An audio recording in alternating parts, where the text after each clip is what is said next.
السلام علیکم۔ شہر عاشور بائی امطل عزیز شہزاد ایپیسوڈ 17۔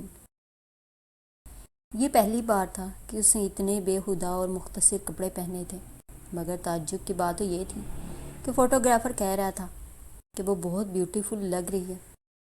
وہ شرماتی، جھجکتی، کنفیوز ہوتی، ڈائریکٹر کے کہنے پر عمل پیرا رہی۔ بالآخر اس کا ولگر شوٹ مکمل ہو ہی گیا۔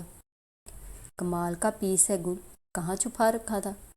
ٹونی آنکھ دبا کر بولا، قسم سے آنے دو یہ شوٹ مارکیٹ میں تہلکہ مچ جائے گا، تہلکہ۔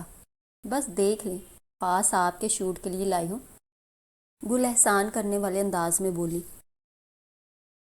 قدردانی ہم سے بہتر کوئی کر سکتا ہے؟ وہ اب کمپیوٹر اسکرین پر تصویریں منتخب کر رہا تھا۔ یہ دیکھو، اس نے ساتھ شال لپیٹے بیٹھی اجیا کو ستائشی انداز میں کچھ دکھایا۔ یہ اس کی اپنی تصویر تھی۔ اسے خود یقین نہ آیا۔ وہ کالے رنگ کے اسکن ٹائٹ منی اسکرٹ اور بلاؤز میں شارپ ریڈ لپسٹک لگائے کرسی پر ٹانگیں موڑے بیٹھی تھی۔ خود تصویر دیکھ کر اسے پسینہ آ گیا۔ واؤ، اسے کہتے ہیں بولڈ اینڈ بیوٹیفل۔ وہ اس کی تعریفوں میں رطب اللسان تھا۔ گل کی آنکھیں چمک رہی تھیں، فتح کی چمک، اور اجیا اس کا ساتھ جھکا ہوا تھا۔ جو ہوا برا ہوا، مگر جو ہونے جا رہا تھا وہ بہت ہی برا تھا۔ کبھی انسان کو تقدیر کے ہاتھوں مجبور ہو کر کڑوے گھونٹ بھی پینے پڑتے ہیں۔ چندا کو ڈلیوری تک گھر میں رکھنے کا فیصلہ جمیل کے لیے ایک کڑوا گھونٹ تھا۔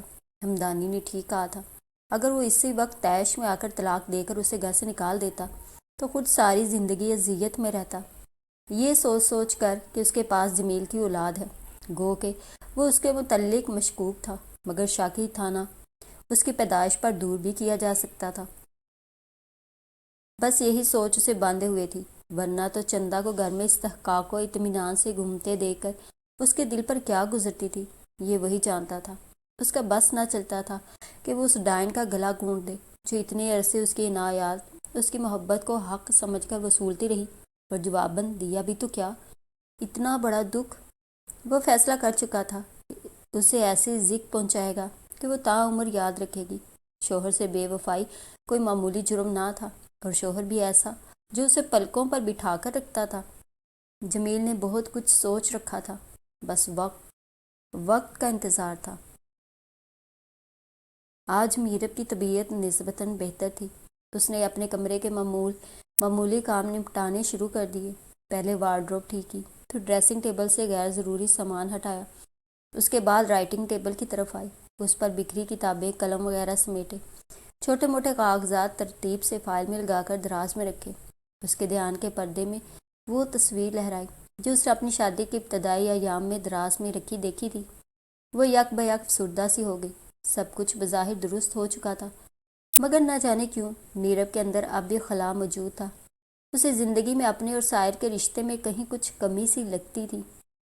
تو یہ طے ہے کہ میں آپ کی زندگی کی ساتھی ہوں، مگر آپ کی محبت کی حقدار اب بھی نہیں شاید۔ وہ نڈال سی ہو کر وہیں کرسی پر ڈہ گئی، اور اس نے یوں ہی اس دراز کو کھینچا جو اس کی دانست میں مکفل ہونا چاہیے تھا اور جس میں سے اسے تصویر ملی تھی۔ مگر یہ کیا؟ اس نے دراز کھینچی، وہ باہر نکل آئی۔ سارا اضمحلال پل بھر میں ہوا ہو گیا۔ وہ سیدھی ہو بیٹھی۔ دراز میں ترتیب سے کئی ڈائریاں رکھی تھیں۔ اس کی سمجھ میں ہی نہیں آیا کہ کیا کرے، مگر کچھ تو کرنا ہی تھا۔ اس نے سب سے نیچے والی کالی جلد کی ڈائری اور اس کے اوپر رکھی براؤن ڈائری دونوں باہر نکال لی اور جلدی سے دراز بند کر کے اٹھی، اور وہ ڈائریاں اپنے عام استعمال کے ہینڈ بیگ میں ڈال لی۔ اس پورے عرصے میں وہ گھبرا کر دروازے کی جانب ہی دیکھ رہی تھی۔ یوں ہی اس نے بیگ کی زپ بند کی، دروازہ بچا۔ اس کا سانس اوپر کا اوپر، نیچے کا نیچے رہ گیا۔ کون؟ حالانکہ وہ جانتی تھی سائر اس وقت نہیں ہو سکتا۔ بی بی لالی تھی۔ آپ نے کہا تھا نا کہ ساری سبزیاں کاٹ کر آپ کو بلا لوں۔ اچھا۔ وہ جلدی سے اٹھی اور باہر نکلی۔ آج اس کا چائنیز بنانے کا ارادہ تھا۔ اس کے گھریلو سلیپرز ہمیشہ کمرے کے باہر ہی رکھے ہوتے تھے۔ صرف اس کا روم اور ڈرائنگ روم کا پیٹڈ تھا، باقی سارے گھر میں ٹائلز، ماربل وغیرہ لگے تھے۔ میرب نے سلیپرز پہنے 2 قدم ہی چلی تھی کہ بری طرح لڑکھڑائی۔ اس کے دل دوز چیخ پورے گھر نے سنی تھی۔ چندہ نے ایک خوبصورت صحت مند بچی کو جنم دے دیا تھا۔ اس روز جمیل بہت رویا۔ وہ اس بچی کو گود میں لینے، پیار کرنے کی ہمت خود میں نہیں پا رہا تھا۔ اسپتال میں ان کے ملنے جلنے والے آ جا رہے تھے۔ مانو بھی اپنے شوہر کے ساتھ آئی، جمیل کو بطور خاص مبارکباد بھی دی اور اپنے کراچی شفٹ ہونے کی اطلاع بھی۔ اسے یہ نئی گڑیا بے حد اچھی لگی تھی۔ جمیل پر جموں طاری تھا۔ ہمدانی ہی نے ڈاکٹر سے بچی کے DNA ٹیسٹ کے لیے کہا۔ ڈاکٹر نے کیا کہا کیا نہیں یہ ہمدانی نے اسے نہیں بتایا، مگر ٹیسٹ ہو گیا۔ 2 روز بعد ثابت ہوا کہ پیدا ہونے والا اس کا اپنا خون تھا۔ اب جا کر جمیل پر پرسکون ہوا۔ اس کے سوختہ لبوں پر مسکراہٹ بھی چمکی اور اس نے نازک کومل گلابی گڑیا کو اٹھا کر پیار بھی کیا۔ تو ثابت ہوا کہ میرا تمہیں گھر میں رکھنے کا فیصلہ درست تھا، اور جو دوسرا فیصلہ میں نے تمہارے لیے کیا ہے وہ بھی 100% درست ہے۔ اب وہ وقت آ گیا ہے چندہ بیگم، تمہارے دیے گئے ہر زخم کا حساب ہوگا۔ وہ بیڈ پر پڑی نکاحت زدہ سی چندہ کو دیکھ کر صفاقی سے سوچ رہا تھا۔ جس وقت تمہارے گھر سے فون آیا مانو میری تو جان ہی نکل گئی، سعدیہ بیگم کہہ رہی تھی۔ جس وقت میرا پھسلی، اگر بر وقت لالی اسے نہ تھام لیتی تو بہت نقصان ہو جاتا، مگر نہیں ہوا، وہ پھر بال بال بچ گئی۔ وقار نے پریشانی سے سعدیہ کو فون کر دیا۔ وہ ماریا کو لے کر دوڑی چلی آئیں۔ اس کی کمر میں بری طرح جھٹکا آیا تھا۔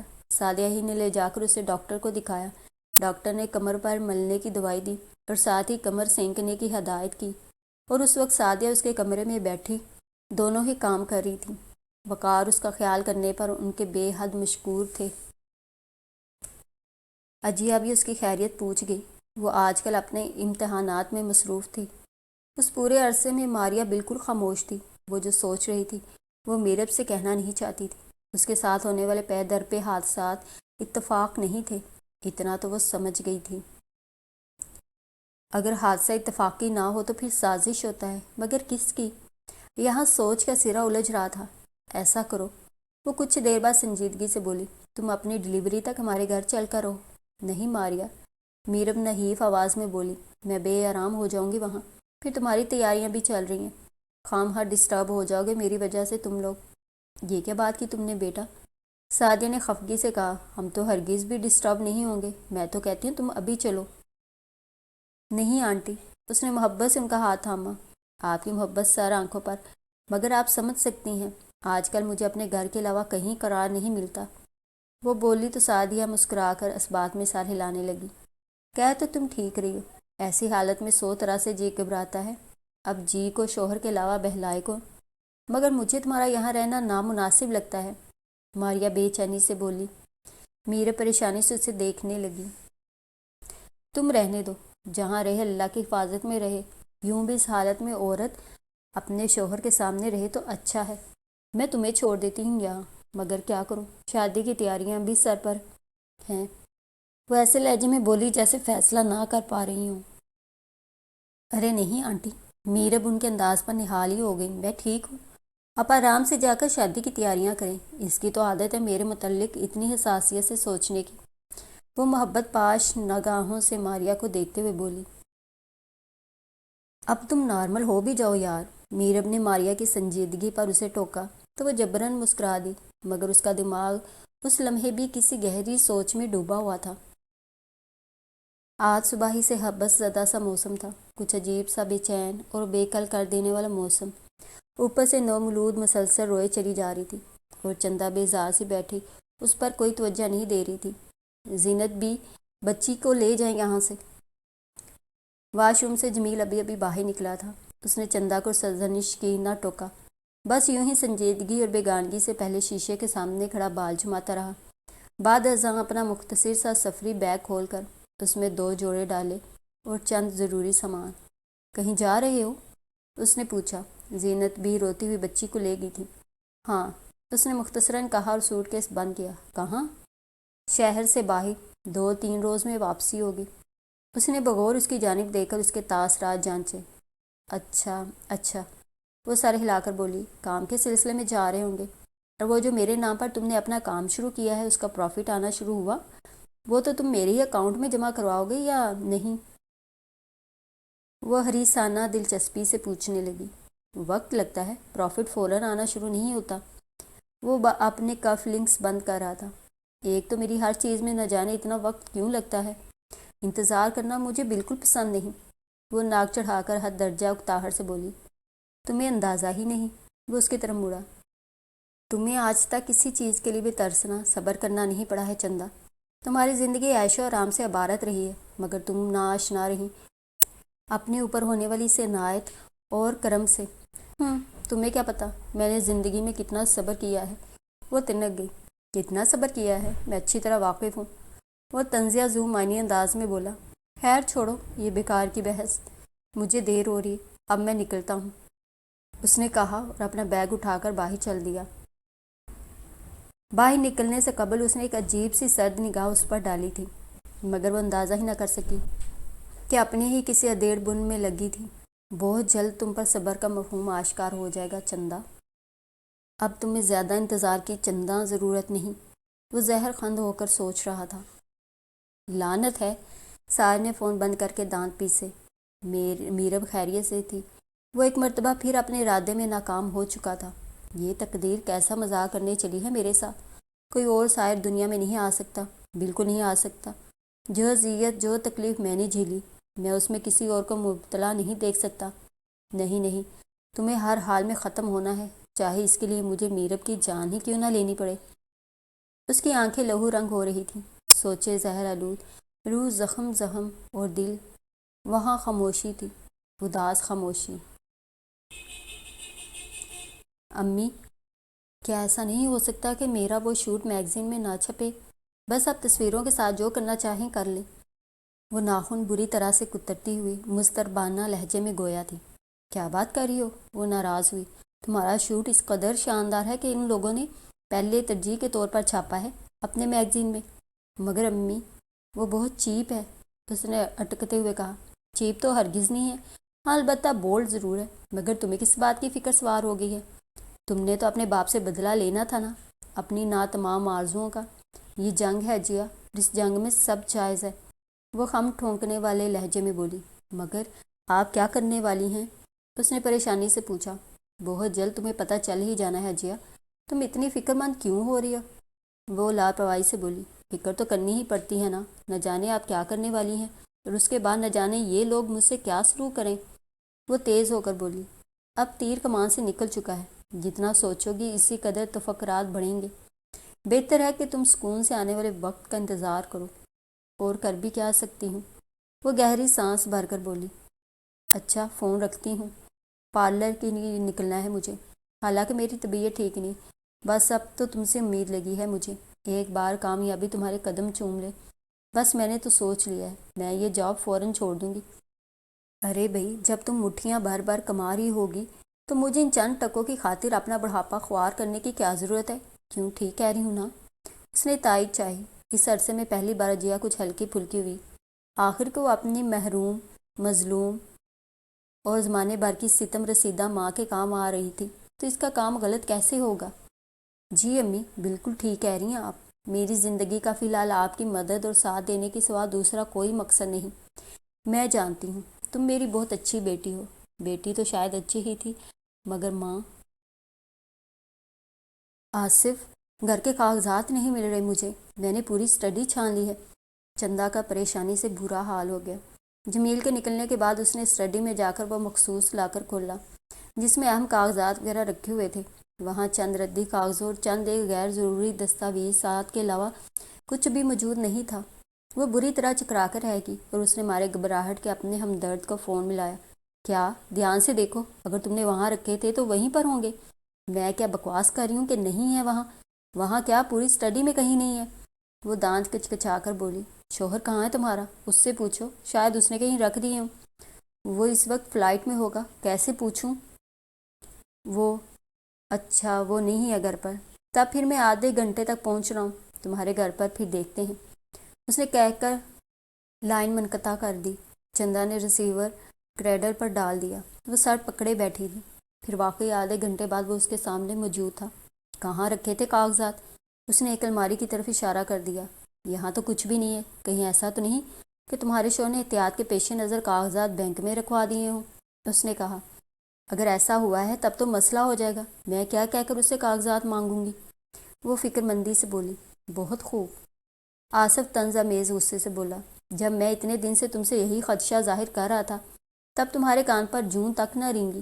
اب اگر گھر ہاتھ سے نکل گیا نا تو پھر بیٹھی اپنی قسمت کو روتی رہنا۔ اگر اس نے ڈاکومنٹس کی جگہ تبدیل کی ہے تو اس سے کیا فرق پڑتا ہے؟ گھر رہے گا تو میرے نام ہی پر نا۔ وہ اس کی بے وقوفی پر سر پیٹ کر بولی۔ نہ جانے تمہیں اپنے شوہر پر اتنا اندھا اعتماد کیوں ہے؟ بی بی تم ہو کس جہان میں؟ ہمارے ملک میں ہر جعلی کام بڑے اصلی طریقے سے ہوتا ہے۔ خیر تمہیں سمجھانا تو بیکار ہی ہے، تمہیں کون سا عقل آ جانی ہے؟ اس نے بے چارگی سے سر جھٹکا اور کرسی پر ڈہ گیا۔ چندہ اس کی بات سن کر حقیقی معنوں میں تشویش کا شکار ہوئی تھی۔ تو اب میں کیا کروں؟ اس نے پھر سر پکڑ لیا اپنا۔ تمہاری لالچ کی حد بھی ہے۔ اس نے تمہارے نام پر کاروبار کیا شروع کر لیا؟ تمہاری ساری ہمدردی اس کے ساتھ ہوگی۔ کاروبار کا تو پتہ نہیں، اگر اس چکر میں گھر ہاتھ سے نکل گیا نا تو بہت برا ہوگا۔ وہ سخت برا فروختہ تھا۔ اب تم خاموش ہو کر مسئلے کا حل بھی بتاؤ گے یا یوں ہی بھونکتے رہو گے؟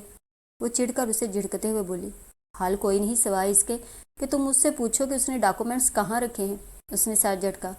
تب ہی بڑے زور کی بجلی چمکی اور یکلخت موسلا دھار بارش برسنا شروع ہو گئی۔ ان دونوں نے چونک کر ہوا کی شوریدہ سری کے آگے مجبور کھڑکی کی جانب دیکھا۔ یار یہ تو بہت تیز بارش شروع ہوگی، اب میں گھر واپس کیسے جاؤں گا؟ آصف گھبرا کر کھڑا ہوا۔ کچھ دیر میں بارش رک جائے گی تو چلے جانا۔ چندہ نے بمشکل تمام کھڑکی کے پٹ بند کرتے ہوئے کہا۔ ہاں یہ ٹھیک ہے۔ اب وہ اطمینان سے انگڑائی لے کر بولا۔ چلو جب تک میں تمہارے بیڈ روم میں آرام کر لوں۔ آصف نے آنکھ دبا کر کہا۔ بھیگا بھیگا موسم اور اس پر چندہ کی بے پناہ کشش کی حامل خوبصورتی، وہ بہکتا نہیں تو اور کیا کرتا؟ اپنی حد میں رہو۔ چندہ نے اسے پرے دھکیلا۔ میری حد کیا ہے؟ آج تم بتا ہی دو مجھے۔ وہ اس کے مزید نزدیک آ کر بولا تھا۔ چندہ نے مزاحمت کی کوشش کی، ایسی مزاحمت جو بے دم بے جان ہوتی ہے۔ دوسری طرف کمرے میں سونو بری طرح سہما زینت بی کے ممتا بھرے جسم سے لگا تھر تھر کانپ رہا تھا۔ صد شکر کہ بچی سو چکی تھی۔ زینت بی اکیلے میں مما کو بھی ڈر لگ رہا ہوگا نا؟ آج تو بابا بھی نہیں ہے۔ بیٹا آپ کی مما بہت بہادر ہیں، وہ خوفزدہ نہیں ہوتی۔ وہ اسے تھپکتے ہوئے بولی۔ ان کے علم میں نہیں تھا کہ چندہ کی تنہائی بانٹنے والا آ چکا ہے۔ مجھے بارش سے بہت ڈر لگ رہا ہے زینت بھی، مجھے بابا کی یاد آ رہی ہے بہت۔ آسمان پر تو بارش ہے نا، بابا کا جہاز گیلا ہو گیا ہوگا۔ وہ نیم غنودگی میں بولا۔ زینت بھی شفقت سے مسکرا دی۔ ہاں یہ تو تم نے ٹھیک کہا۔ اچھا بس اب دعا پڑھو اور سو جاؤ، اچھے بچے یوں خوفزدہ تھوڑی ہوتے ہیں۔ سونے کی دعا کیا تھی؟ سوری زینت بھی میں بھول گیا، اس نے خفت سے کہا۔ کوئی بات نہیں، روز پڑھ کر سو گے تو یاد رہے گی۔ پڑھو اللہم اللہم، اس نے دہرایا۔ بسم۔ ابھی زینت بھی نے کہا ہی تھا کہ باہر سے کسی کے زور سے چلانے کی آواز آئی تھی۔ یا اللہ خیر! وہ دہل کر اٹھی تھی۔ جو تم کرنے جا رہے ہو وہ انتہائی خطرناک ہے، لہٰذا تم ایک مرتبہ پھر سوچ لو، ہمدانی نے کہا۔ بہت دن سوچ بچار کے بعد یہ فیصلہ کیا ہے ہمدانی، میں تو اسے جان سے مار دینا چاہتا ہوں، مگر پھر سوچتا ہوں کہ اسے جان سے مار دینے سے مجھے کیا ملے گا؟